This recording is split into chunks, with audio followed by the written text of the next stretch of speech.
बिहार के चुनाव 2 फेजेस में होंगे। विश्व को बिहार की वैशाली ने ही गणतंत्र का रास्ता दिखाया था, वैसे ही आप सभी लोग मिलकर अब देश को मतदाता सूची को शुद्ध करने के कार्य के लिए प्रेरणा का स्रोत बनेंगे। अभी राजनीतिक दलों के लोग इस रणभेरी के लिए तैयार ही हो रहे हैं और चुनाव आयोग ने 2 चरण में चुनाव कराने की घोषणा कर दी। महागठबंधन में सीट के आपसी बंटवारे का फॉर्मूला तय हो जाने का संकेत रविवार को ही आ गया।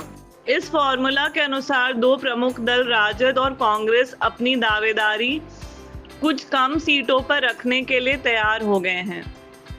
वाम दलों की सीटों को कुछ बढ़ाया जाएगा और इसके साथ ही नए दलों को भी सीटों का हिस्सा दिया जाएगा। एनडीए में पेच फंसा हुआ है।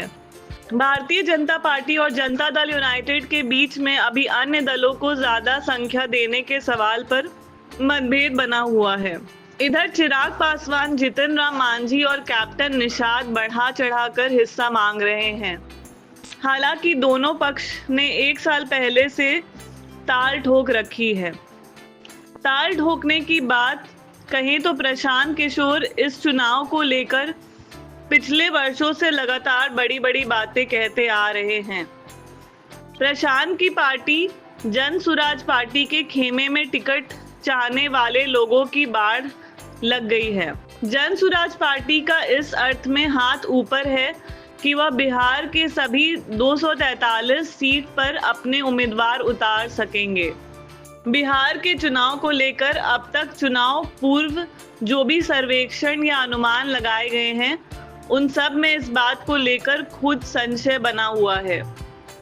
प्रशांत किशोर फैक्टर खुद कितना सीट हासिल करने लायक है और उनके उम्मीदवार किन को कितना नुकसान पहुंचा रहे हैं, इसका कोई अनुमान या फॉर्मूला नहीं रहने की वजह से अभी के सर्वेक्षण के नतीजे निरर्थक जान पड़ते हैं। इसी तरह से एग्जिट पोल भी बिहार के संपन्न 2 चरण के चुनाव के बारे में कितना कुछ संकेत दे सकेगा, यह कहना कठिन है। आप पूरे चुनाव को यदि फॉलो करने वाले हैं तो इसके पहले यहाँ की मुख्य बातों को समझने और देखने का कष्ट करें। अंत तक बने रहें इस वीडियो विश्लेषण पर।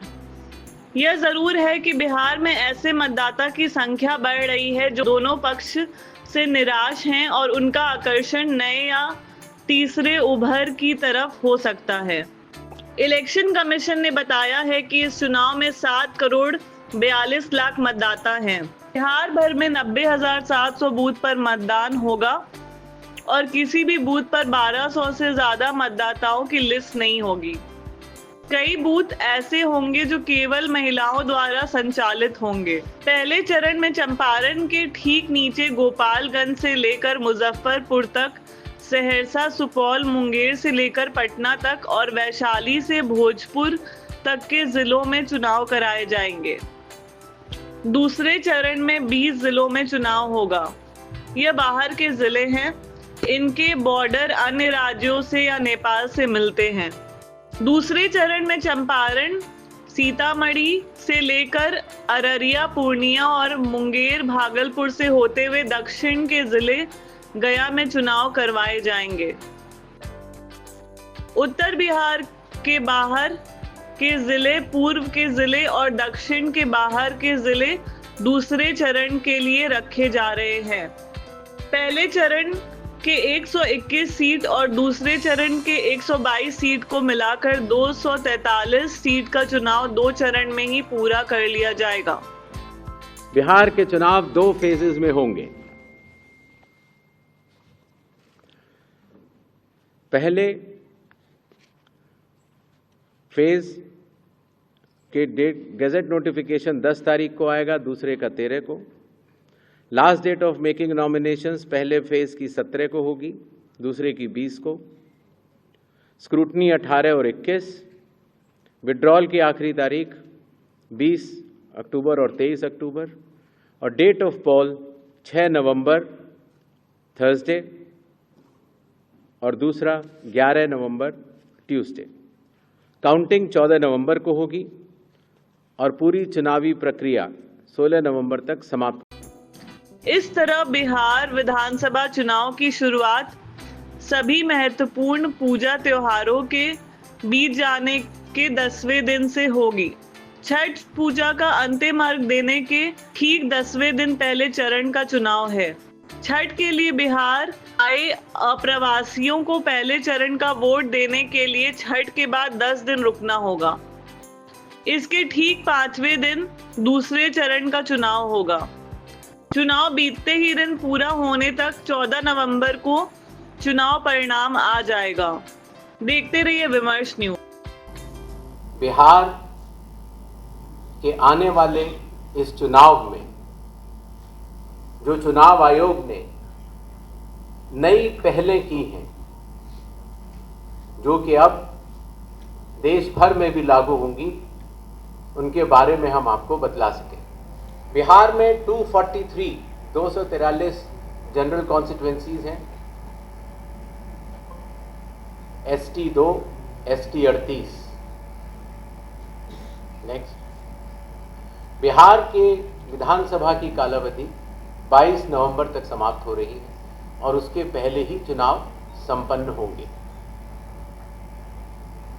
पूरी चुनाव आयोग की टीम पिछले 2 दिनों से बिहार में है।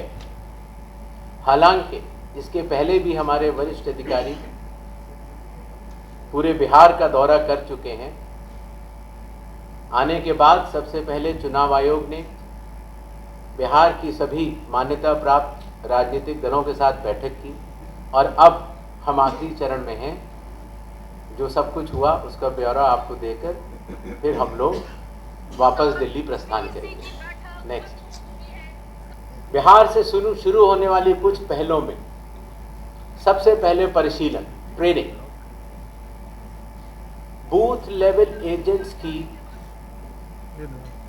पहली बार चुनाव आयोग ने ट्रेनिंग की और बिहार के सभी बूथ लेवल एजेंट्स 1 की ट्रेनिंग कुछ माह पूर्व ही दिल्ली में संपन्न हुई।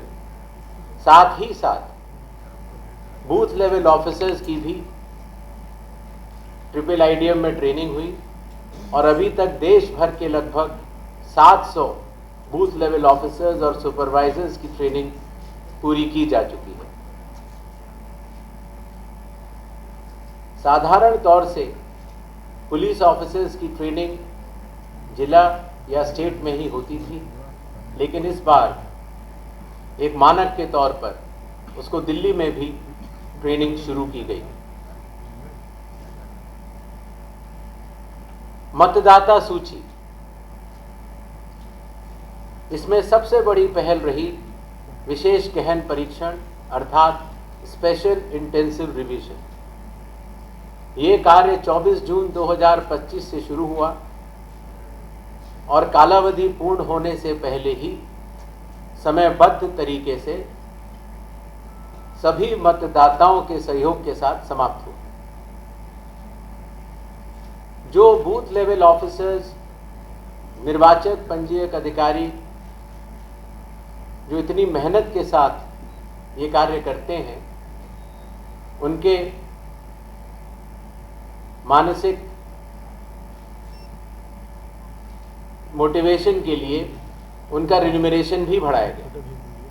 काफ़ी वर्षों के बाद ये पहली बार हुआ और ख़ास तौर से EROs और AEROs को पहली बार ऑनरेडियम देने की व्यवस्था की गई। बिहार में मतदाता सूची के शुद्धिकरण का कार्य हुआ और जो हमारे समक्ष बूथ लेवल ऑफिसर्स मौजूद हैं, इन्होंने न केवल अपने बूथ में मतदाता सूची के शुद्धिकरण का कार्य किया, बल्कि इन लोगों के साथ साथ बिहार के 90,217 बूथ लेवल ऑफिसर्स ने एक ऐसा कार्य किया जो कि पूरे देश में अनुकरणीय है। मैं निवेदन करूंगा कि करतल ध्वनि के साथ हमारे इन योद्धाओं को प्रोत्साहन दिया जाए।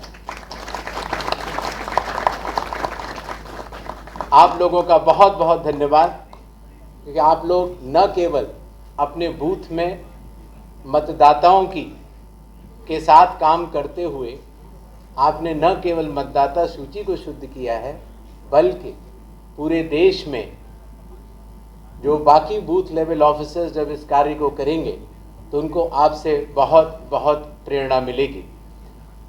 जैसे कि विश्व को बिहार की वैशाली ने ही गणतंत्र का रास्ता दिखाया था, वैसे ही आप सभी लोग मिलकर अब देश को मतदाता सूची को शुद्ध करने के कार्य के लिए प्रेरणा का स्रोत बनेंगे। बिहार के चुनाव 2 फेजेस में होंगे। पहले फेज के गैजेट नोटिफिकेशन 10 तारीख को आएगा, दूसरे का 13 को।